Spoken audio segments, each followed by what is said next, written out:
माध्यमिक शिक्षा बोर्ड की जो व्यावसायिक शिक्षा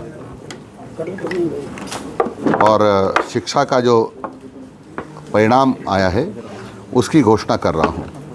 हमारे यहाँ 10,71,460 विद्यार्थियों ने भाग लिया था और उसका परिणाम जो कुल रहा है वो 93.60% रहा है, जिसमें से छात्रों का प्रतिशत जो रहा है 93.16 रहा है, 16 रहा है तथा छात्रों का उत्तीर्णता जो परिणाम रहा है वह 94.08 रहा है।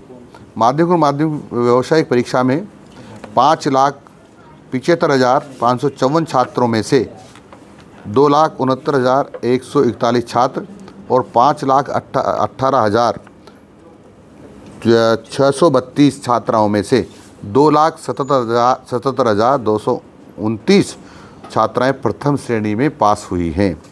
प्रवेशिका परीक्षा परिणाम 2025 का, जिसमें 7,099 छात्राएं परीक्षा में शामिल हुई थी और उसमें से 83.67% इनका परिणाम रहा है, जिसमें से छात्रों का जो परिणाम है वह 82.01 तथा छात्रों का पास होने का जो प्रतिशत है वो 85.03 रहा है। और इसी प्रकार से प्रवेशिका परीक्षा में 3,310 छात्राओं में से 643 छात्र और 4,006 छात्राओं में से 974 छात्राएं प्रथम श्रेणी में पास हुई हैं। छात्राओं को बधाई देता हूं जिनका परीक्षा परिणाम बहुत अच्छा रहा है, लेकिन जो बच्चे पास नहीं हो पाए हैं या जो ऐसा समझते हैं कि मेरा परीक्षा परिणाम अपेक्षा के अनुरूप नहीं है, उनको भी चिंता करने की ज़रूरत नहीं है। आपकी बार बहुत अच्छी पढ़ाई करना, आपका बहुत अच्छा परिणाम रहेगा, निराश होने की ज़रूरत नहीं है। क्योंकि मैंने कई ऐसे लोगों को देखा है जिन्होंने सेकेंडरी, सीनियर सेकेंडरी में 3rd डिवीज़न से पास हुए हैं, लेकिन आगे जाकर के अच्छे अंक प्राप्त किए हैं और यूपीएससी की जो परीक्षाएं दी है, आईएएस की परीक्षा जिसको हम कहते हैं, उसमें उन्होंने कई लोगों ने तो फर्स्ट बार में, कुछ ने सेकंड बार में और उत्तीर्ण हुए हैं। परीक्षा परिणाम पहले से बेहतर रहा है, इसलिए मैं शिक्षा विभाग की टीम को, माननीय शिक्षक गणों को, शिक्षक बंधु और भगिनियों को और हमारा प्रबंधन है और माध्यमिक शिक्षा बोर्ड है उसको बधाई देना चाहता हूं, क्योंकि निरंतर परीक्षा परिणाम बढ़ रहा है। और जिन बच्चों के परीक्षा परिणाम बहुत अच्छे रहे हैं उनको बधाई देता हूं, लेकिन जिनके परीक्षा परिणाम न्यून रहे हैं या पास नहीं हो पाए हैं उनको भी निराश होने की ज़रूरत नहीं है। अब की बार मेहनत करेंगे तो भी अच्छे नंबरों से आगे आएंगे, पास होंगे, इसलिए निराशा का भाव लाने की ज़रूरत नहीं है। और जो अच्छे अंकों से पास हुए हैं उनको भी बहुत बड़ा घमंड करने की ज़रूरत नहीं है, क्योंकि मैंने कई लोगों को देखा है किसी कारण से एक परीक्षा में कम नंबर आते हैं तो बड़ी परीक्षा में भी उन्होंने अच्छे अंक प्राप्त करके पास हुए हैं। मैंने कई 3rd डिवीज़न स्टूडेंट्स को ऐसा देखा है जो आईएएस की परीक्षा में पास हुए हैं। इसलिए सभी बच्चों से मेरा आग्रह रहेगा, चिंता करने की ज़रूरत नहीं है, असफलता में ही सफलता छिपी हुई है। इसलिए आप सब लोग अगले वर्ष की तैयारी करें और मैं सभी छात्रों के लिए उनके उज्जवल भविष्य की काम। हमने सबसे पहले तो ये कहा कि जो विद्यालय में अध्यापक किसी धार्मिक कार्य को लेकर गायब हो जाते हैं, जैसे कि बेरू जी की पूजा करने के नाम पर जा रहा हूँ, बालाजी की पूजा करने के नाम पर जा रहा हूँ, नमाज़ पढ़ने के नाम पर मैं घर जा रहा हूँ, और कोई टोकता नहीं था। इसलिए नहीं टोकता था कि कोई नाराज़ होंगे, भाई तुम पूजा पाठ करने में भी, नमाज़ पढ़ने में भी टोकते हो, तो उस पर हमने पाबंदी लगाई है कि कोई भी स्कूल समय में स्कूल नहीं छोड़ेगा, केवल शैक्षिक कार्य ही कराएगा। एक तो ये किया है। दूसरा, हमने कहा कि जो 100 अंकों का जो हमारा प्रश्न पत्र होता है उसमें 20 नंबर हमारे जो सत्रांक के होते हैं वो शिक्षक देते हैं वो शिक्षक अपने हिसाब से देते हैं। जिसे हमने देखा कि अभी तक का जो मैंने देखा है, जितना देखा है 18, 19, 20 इतना तक अंक देते हैं, यानी सर्वाधिक अंक देते हैं। इधर 80 में से 13 नंबर आते हैं तो बच्चे पास हो जाते हैं। तो हमने शिक्षकों को कहा कि ये कोई परीक्षा परिणाम अच्छा नहीं है कि आप इसको भी आप 100% कर दो। तो हमने कहा कि शतरांक तो आप चाहे जो दो, लेकिन जितना प्रतिशत आपने शतरांक दिया है उसका आधा प्रतिशत, यानी आपने 20 में से 20 दे दिया तो इधर 80 बचे, उसमें से 40 नंबर लाना ज़रूरी है। नहीं तो छात्र को तो पास कर देंगे, लेकिन हम जो हमारे अध्यापक जी हैं उनको फेल कर देंगे।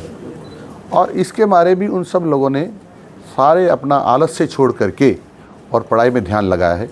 उसका भी हमको बहुत बड़ा लाभ मिला है। हमने अध्यापकों को ये भी कहा कि जिस विषय को पढ़ाते हो आप, यानी जिस पाठ को पढ़ाने वाले हो, उसको आप घर पढ़ कर के आओ, ताकि आप विद्यार्थियों की शंका का समाधान ठीक तरह से कर पाओगे। उसका भी लाभ मिला है। और हमने समीक्षा ठीक ढंग से की, उसका भी लाभ मिला है। और आप जानती हो कि मोबाइल जो हमारा मेरे शब्दों में कहूँ, गांव के शब्दों में, तो ये शत्रु है, कई कामों का शत्रु है। इसमें से शिक्षा का तो है ही, क्योंकि जब शिक्षक क्लास में जब मोबाइल ले जाता है तो कभी भी घंटी बज जाती है, और घंटी बजती है तो उठाता है, तो जब पढ़ाई का तारतम्य टूट जाता है, बच्चों का भी टूट जाता है और शिक्षकों का भी टूट जाता है। और उसे अनावश्यक रूप से एक कालांश का अधिकांश समय मोबाइल सुनने या मोबाइल करने में चला जाता है। कुछ अध्यापक ऐसे भी थे जो मोबाइल में कुछ देखते ही रहते थे, पढ़ाते नहीं थे। तो हमने मोबाइल ले जाने पर कक्षा में पूर्णतः पाबंदी लगाई कि कोई भी शिक्षक अपनी कक्षा में जो पढ़ाते समय कोई भी मोबाइल नहीं ले जाएगा। उसके कारण भी बच्चों को जो पढ़ने का समय ज़्यादा मिला है, शिक्षक को पढ़ाने का समय ज़्यादा मिला है, उसका भी लाभ विद्यार्थियों को हुआ है। और इसके कारण से परीक्षा परिणाम बेहतर रहे हैं, क्योंकि हम लगातार इस बात की समीक्षा करते रहे हैं। और अध्यापकों को भी जो मर्यादित भाषा में हमने उनको समझाया कि विद्यार्थियों के हित में जो होगा वही आप लोगों को करना चाहिए, और हम भी वही करेंगे, क्योंकि पहला काम हमारा छात्रों का हित है और सेकेंडरी है हमारा कर्मचारी अधिकारियों का हित। इसलिए पहला छात्रों का हित है, इसलिए आप सब लोगों से हमारी अपेक्षा है आप ठीक काम करें। दूसरा ये भी था कि शिक्षकों की 4, 5, 6 साल से लगातार ये मांग थी कि हमारा प्रमोशन करिए, लेकिन पूर्ववर्ती सरकार ने अधिकांश का कहूँगा कि प्रमोशन किए ही नहीं। और माननीय भजन लाल जी की सरकार आने के बाद जब मैंने ये मंत्रालय संभाला तो सबसे पहले बैठते मैंने मेरे अधिकारी को निर्देश दिए कि सबकी डीपीसी कीजिए, और उसके कारण लगभग मेरा अनुमान है 35,000 लोगों तक की डीपीसी हो गई और उनके प्रमोशन हो गए हैं। और कुछ दिनों में हम 21,000 के आसपास और शिक्षकों के प्रमोशन करने वाले हैं। उससे भी वो खुश थे, संतुष्ट थे, और इसलिए उन्होंने अपना पढ़ाई में मन लगाया, और उसका भी एक परिणाम है। थर्ड ग्रेड वाले भी आंदोलन कर रहे हैं सर। जब तक इनकी ग्रेड थर्ड वाली डीपीसी नहीं होगी, आगे का बैकलॉग खाली नहीं होगा, तो नई वैकेंसी के लिए बहुत बड़ी चुनौती होगी। तो क्या इसकी स्ट्रेटजी तैयार की है कि क्या दोबारा बताएं? ग्रेड थर्ड के प्रमोशन को लेकर क्या प्लानिंग है? यदि हमने आपने मेरी बात सुनी नहीं।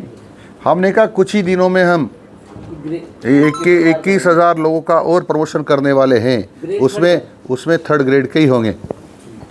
तो बैकलॉग खाली होने के बाद नहीं नियुक्तियां और भी बढ़ाने का है क्या भाई? क्योंकि 21,000 तो बहुत। अरे हमारे लगभग 60-65,000 पाइपलाइन में हैं भर्तियाँ। और आपने एक बात आश्चर्य, हालांकि आज का विषय नहीं था लेकिन फिर भी बता रहा हूँ, रिट की परीक्षा हमने की है जिसको शिक्षक पात्रता परीक्षा कहते हैं। अब की बार आपने देखा होगा, हर कुछ वर्षों के पहले देखते थे कि हल्ला गुल्ला होता था, या पेपर आउट हो गया, फलाना हो गया, डिकड़ा हो गया। अब की बार या तो जो परीक्षा दे रहा था उसको पता है, या जो हमारे परीक्षा लेने वालों को पता है, या परीक्षा देने वाले को परिवार को पता है। अदरवाइज़ किसी को पता नहीं चला कि शिक्षक पात्रता परीक्षा कब हो गई है। यानी ये हमारे प्रबंधन का एक अच्छा काम था, जिसके कारण से हम सफलतापूर्वक और रिट परीक्षा करा पाए। थर्ड ग्रेड के भी होंगे सर टीचर। थर्ड ग्रेड के ट्रांसफर को लेकर आंदोलन हैं सर प्रतिबंधित जिले वाले बाड़मेर, जैसलमेर या डूंगरपुर, बारां, झालावाड़ ऐसे कई हैं जो 10-10 साल से हैं, करीब 11,000 से अधिक ज़्यादा होंगे। उनके लिए देखो, आपकी प्लानिंग की है? आपने कहा था आप विधानसभा सब पढ़े लिखे लोग हो।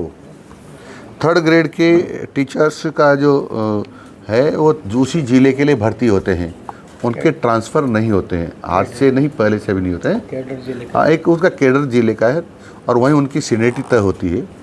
यदि उनका कोई किसी विपरीत स्थिति में भी यदि ट्रांसफ़र करता है तो उनकी सीनियरिटी समाप्त हो जाती है। फिर भी माननीय मुख्यमंत्री जी के सामने कुछ बातें आई और उनकी समस्याओं को समझ रहे हैं। यदि ऐसा लगेगा और माननीय मुख्यमंत्री जी हमको निर्देश देते हैं तो हम करेंगे, परंतु उससे टीचर्स का नुकसान होने वाला है क्योंकि उसकी सारी सीनियरिटी समाप्त हो जाएगी। इसलिए अधिकांश शिक्षक नहीं चाहते कि हम हमारी सीनियरिटी रोक करके हम ट्रांसफ़र कराएं। आपने पंचायत राज में ऐसा ट्रांसफ़र किए हैं तो क्या इसमें भी उम्मीद रखें? देखो सुनो, हमने पंचायत राज में भी ट्रांसफ़र किए, कहीं से कोई शिकायत नहीं आई है और इसी प्रकार से यहाँ भी कोई शिकायत नहीं आएगी क्योंकि नियमों का उल्लंघन नहीं होगा। और किसी प्रकार का जो आती है ना आजकल लगातार रहता है कि उन पूर्व मंत्री जी ने पूछा था एक शिक्षकों की मीटिंग में कि क्या हमारे यहाँ ट्रांसफरों पैसा तो नहीं चलता है। सीएम साहब ने, हाँ, पूर्व मुख्यमंत्री जी ने पूछा था तो वहाँ से आवाज़ कही ना, हाँ चलता है, पर ऐसी नौबत अब नहीं आएगी, ये गारंटी हम देते हैं।